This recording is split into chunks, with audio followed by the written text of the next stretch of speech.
5 berita terpopuler hari ini Kamis 14 Agustus 2025 di Bloomberg Technos Flash 5. Yang pertama, jadi fokus Danantara rugi KAI di WUS sekitar 2 triliun rupiah per tahun. PT Kereta Api Indonesia atau KAI masih menanggung kerugian 951,48 miliar rupiah sepanjang semester 1 2025 dari operasional WUS seperti tercatat pada laporan keuangan KAI per Juni 2025.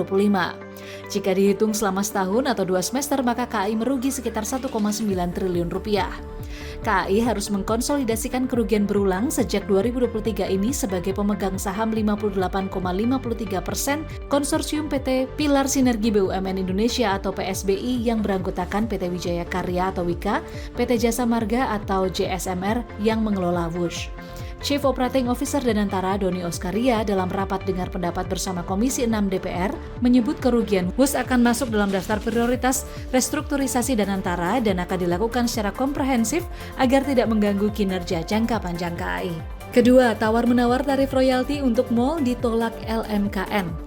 Lembaga Manajemen Kolektif Nasional atau LMKN menolak upaya tawar-menawar nilai royalti yang diajukan Himpunan Peritel dan Penyewa Pusat Perbelanjaan Indonesia atau HIPINDO. Hal ini diungkapkan Ketua Umum HIPINDO Budi Harjo Iduansyah pada Selasa 12 Agustus 2025. Upaya permohonan ini telah dilayangkan HIPINDO sejak setahun lalu. Menurutnya, pelaku usaha tak keberatan dengan membayar royalti tetapi dengan harga yang terjangkau.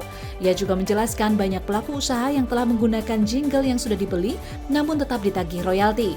Lebih lanjut, HIPINDO menegaskan pihaknya belum membebankan biaya royalti ke konsumen meski secara prinsip pajak hiburan atau PB1 seperti di restoran akan berakhir pada konsumen. Kini setelah permohonan penurunan tarif royalti ditolak, HIPINDO menginstruksikan anggota untuk menghentikan pemutaran musik berhak cipta di gerai. 3. Kata KPK soal potensi periksa Jokowi di kasus kuota haji. Komisi Pemberantasan Korupsi atau KPK mengatakan terbuka untuk memanggil Presiden ke-7 Joko Widodo dalam penyidikan tindak pidana korupsi penentuan kuota dan penyelenggaraan ibadah haji di Kementerian Agama periode 2023-2024, terutama terkait pemberian tambahan 20.000 kuota pada periode tersebut, dan hal ini diungkapkan juru bicara KPK Budi Prasetyo pada Selasa 12 Agustus. KPK menyatakan pemberian tambahan kuota terjadi karena Jokowi melakukan komunikasi langsung dengan Kerajaan Arab Saudi dengan merujuk antrean haji reguler di Indonesia yang tembus 15 tahun. Namun, berdasar penyelidikan, Kemenak justru membagi tambahan kuota menjadi 10.000 kuota untuk haji reguler dan 10.000 lainnya untuk haji khusus. Keputusan pemberian 10.000 kuota untuk haji khusus diduga memberikan keuntungan sejumlah pihak termasuk pejabat Kemenak hingga perusahaan travel haji. Sementara terkait hal ini, KPK telah mencegah 3 nama ke luar negeri termasuk Menteri Agama 2020-2024 Yakut Khalil Qomas. Keempat, penjaraan IMIP beresiko cederai minat investasi nikel di Indonesia. Direktur Eksekutif Pusat Studi Hukum Energi Pertambangan atau PUSHEP, Bisman Bahtiar memandang penjaraan di PT Indonesia Morowali Industrial Park atau IMIP dapat memberikan sentimen negatif terhadap iklim investasi industri nikel di tanah air sebab keamanan menjadi faktor penting dalam dunia industri dan investasi. Dalam pernyataan Rabu 13 Agustus 2025 ini, Bisman juga meminta pemerintah berperan menjaga iklim industri nikel serta meminta IMIP untuk mengatasi permasalahan sosial di kawasannya agar penjaraan tak terulang.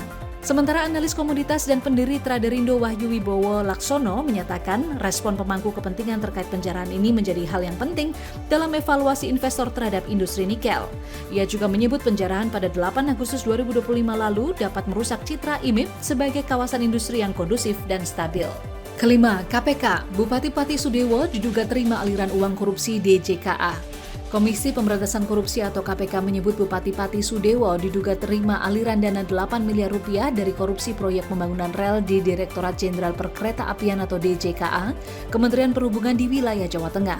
Saat itu Sudewo merupakan anggota DPR RI periode 2019-2024 yang duduk di Komisi 5. Juru bicara KPK Budi Prasetyo pada Rabu 13 Agustus 2025 juga menyatakan KPK tengah mendalami peran Sudewo.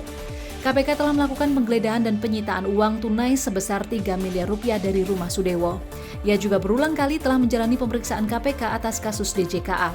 Sementara di pengadilan peran Sudewo beberapa kali disebutkan sebagai penerima komitmen fee pembangunan proyek ini. Seperti disebutkan oleh Direktur PT Istana Putra Agung, Dion Renato Sugiarto yang terbukti telah menyuap sejumlah pejabat terkait kasus ini. Ini dia 5 berita terpopuler pilihan Bloomberg Technos hari ini. Ikuti terus update selanjutnya di www.bloombergtechnos.com.